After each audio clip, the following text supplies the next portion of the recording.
Pour vrai, moi, j'ai juste peur de voir comment est-ce qu'ils vont tout gérer cette situation. Parce que tu sais pas comment les autres vont fonctionner. C'est-à-dire, c'est qui les joueurs qui vont convoquer? Est-ce qu'en tant que tel, les coachs, ils vont les mettre beaucoup de restrictions? Est-ce que le budget qu'ils vont nous donner, c'est comment? Est-ce qu'ils vont nous obliger à jouer nos matchs en Afghanistan? Parce qu'il ne faut pas oublier, l'Afghanistan, c'est considéré comme une zone rouge. Zone rouge, ça veut dire que les autres pays, Anto et moi, ils ne vont pas vouloir venir jouer. Le fait que c'est les talibans qui sont au pouvoir en ce moment, il y a trop d'ambiguïté. Tout le monde est en questionnement en ce moment par rapport à ce qui va arriver. Tout ce qui donne vie en fait à une population, que ce soit le sport, la musique, la comédie, la télé, les divertissements, en gros, là-bas en ce moment c'est comme une crise, on ne sait pas ce qui va se passer. Donc toi, tu n'as reçu aucune communication de la part de l'équipe en ce moment? Ouais, en ce moment, genre comme, même là-bas, les situations qui sont en train de vivre, là, on ne sait pas ce qui se passe. On est au courant de rien en ce moment.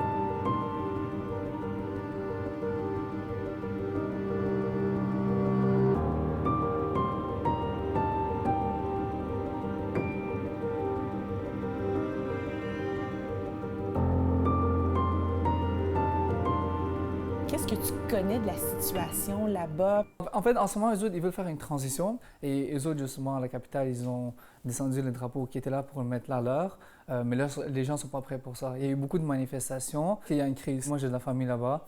Il y a mon oncle qui était le conseiller du vice-président. Je sais que lui, en ce moment, sa vie est en danger, puis qu'il est sur la liste des talibans. Parce que les talibans, ils ont bon à dire aux nouvelles qu'en non, on pardonne à tout le monde, même tous ceux qui étaient contre nous, on les pardonne. Mais c'est pas vrai. Ils ont leur liste, puis ils sont à la chasse. Puis nous, en ce moment, on a vraiment peur pour mon oncle. Lui, il y a une de ses filles qui étudiait en droit dans une autre province. Puis ils ont réussi à la trouver. Puis là, ils l'ont menacé. C'est vraiment une situation très précaire pour tout ce qui est ma famille qui est là-bas en ce moment.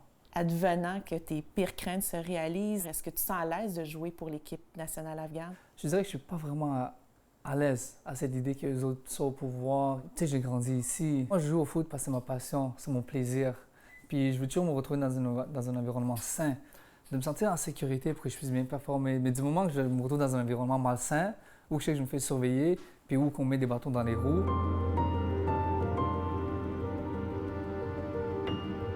le peuple afghan, il souffre. Personnellement, ça fait mal. Surtout, j'ai de la famille là-bas. Quand je vois leur situation, puis par quoi ils passent, ça fait mal. Puis je pense pas que je pourrais continuer avec ça.